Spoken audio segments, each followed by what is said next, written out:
தன்னுடைய இளமை காலத்திலிருந்து தன்னை அந்த கொள்கைக்கு ஒப்படைத்துக் கொண்ட அருமை தோழர், எளிமையின் சின்னம், தியாகத்தின் உருவம், தொண்டரத்தின் தோழர், அப்படி நல்லக்கண் அவர்கள் மறைந்தார் என்று சொல்வதை விட மக்கள் நெஞ்சங்களிலே நிறைந்தார்.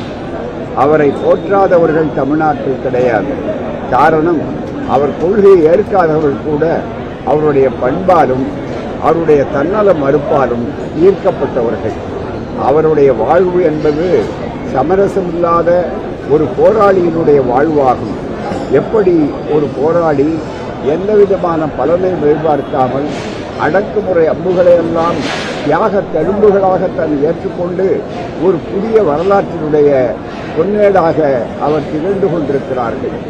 அவர்கள் பிறந்த ஆண்டில்தான் கம்யூனிஸ்ட் கட்சியும் பிறந்தது இந்தியாவில். அப்படிப்பட்ட அவர் கம்யூனிசம் அங்கே கால் ஊன்றுகின்ற போது அதற்கு எவ்வளவு பணி செய்ய வேண்டுமோ அதை தன்னுடைய வாழ்க்கை தொண்டாக இறுதி மூச்சு அடைகிற வரையில் அவர் தொடர்ந்தார், தொண்டாற்றினார். வாழ்க்கை முடியவில்லை, வரலாறாக மாறியிருக்கிறார்கள். எனவே அவர் விட்ட பணியை தொடர்வதும் அவர் கண்ட ஒரு ஜனநாயக மக்களுக்கு எளிமையான ஒரு ஆட்சியும் தெளிவான ஒரு மீட்சியும் கிடைக்க வேண்டும்.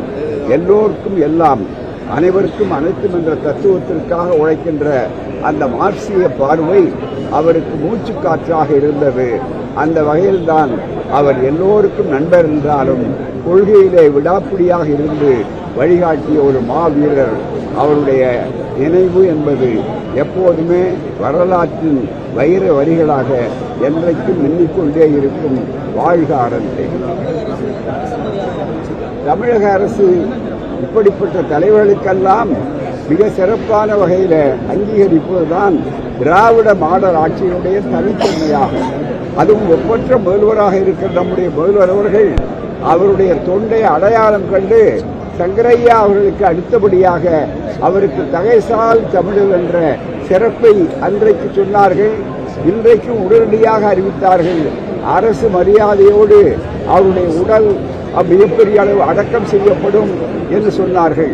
எனவே அத்தகைய அறிஞர்களை, புலவர்களை, தொண்டு ஊழியம் செய்யக்கூடியவர்களை, உடல் உறுப்பு கொலைகளை கொடுக்கிறவர்களை எல்லாம் அடையாளம் காட்டுகிற ஒரு நல்லரசின் கீழே அவர்களுடைய பிரிவு, இயற்பிரிவு நடந்திருக்கிறது என்றால் அந்த மரியாதைக்கு உரியவர்கள் எப்படிப்பட்டவர்கள் என்பதை விட அந்த மரியாதையை தரகுன்றவர்கள் எப்படிப்பட்ட மனிதாபிமானிகள் என்பதை இந்த நிகழ்வு தெளிவாக மற்றவர்களுக்கு எடுத்துக்காட்டாக அமையும்.